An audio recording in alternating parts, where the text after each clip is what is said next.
why, if Jesus could turn water into wine,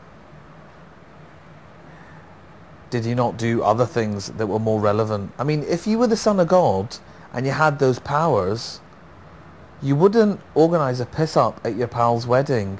You would stop people starving. Now, I know he did that thing on the mountain with the fish and the loaves of bread. But he organised that meeting. It's the least he could do to lay on some catering. Sorry, I'm going to fucking really annoy the Christians. My name is Hardeep Singh Kohli. I'm a writer, actor, director, presenter, model, actress, whatever. Everyone I told of my impending journey reacted either with laughter or scorn. I've 10 days to find God through Scientology.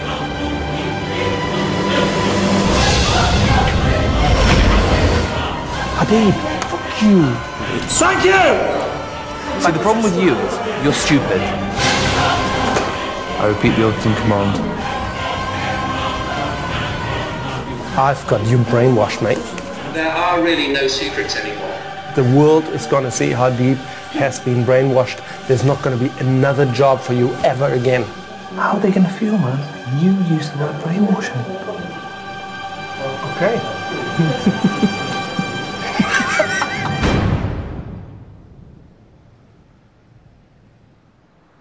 One thing my parents taught me, instilled in me as a child, was that, and it's absolutely in the Sikh scriptures, is that there are many roads to God. The Scientology road to spiritual enlightenment began mid-last century in America. It was invented by L. Ron Hubbard, the prolific science fiction writer living in 1950s California. It was initially dismissed by critics as harmless self-therapy, a pop philosophy for the atomic age.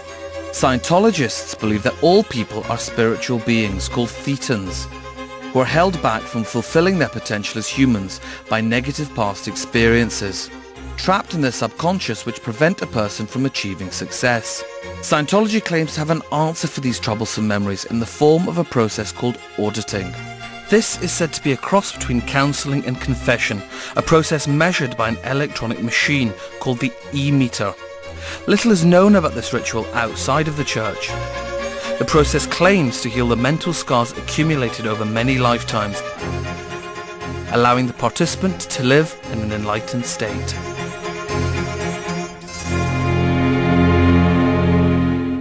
This is how the church likes to be seen today. The glamorous face of Scientology. Let me be blunt. Scientology does have answers. And where you have failed, it's only because you lack the tools to effectively accomplish what you desire.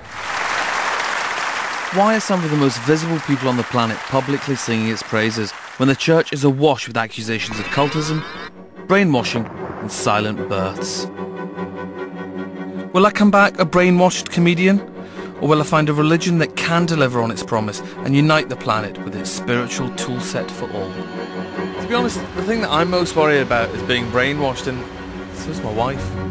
We asked the church to take part in this film. They said, to make it perfectly clear, it is a curious choice to select a comedian who does not believe in organised religion as your presenter. It is offensive. Offensive. But at least Los Angeles and America have recognised that I'm a comedian. This and other restrictions imposed on the film meant we could not explore my spiritual path through the Church of Scientology. Luckily, I'd learnt that the teachings of L. Ron Hubbard are taught outside the church. It only took this religion 30 years to reach its reformation. My path is with the Free Zone, the Protestants of Scientology. The Church of Scientology treats the Free Zoners as dangerous heretics. They're not even allowed to call themselves Scientologists. Contact with them has always been difficult. My first meeting was via video link with LA. Roland is a leading figure in the Free Zone and former member of the church. What happened in the church during the late 70s? The church was a pretty dynamic organization. There was a sudden change in about 1982.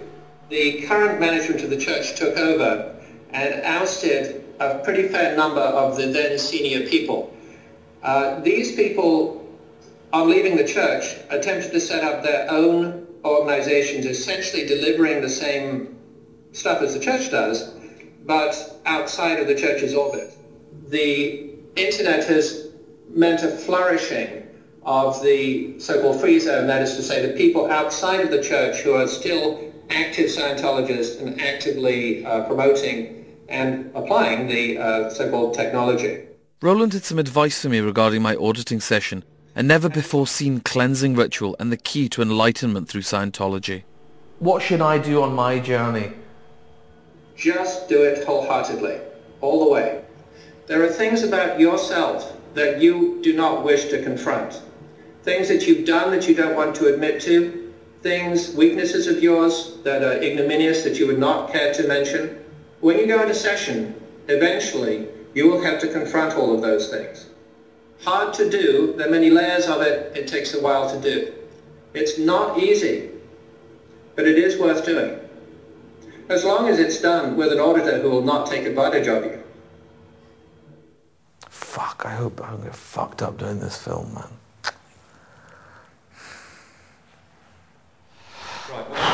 Aren't you worried? No, you're not fucking worried. You don't have to do it, do you?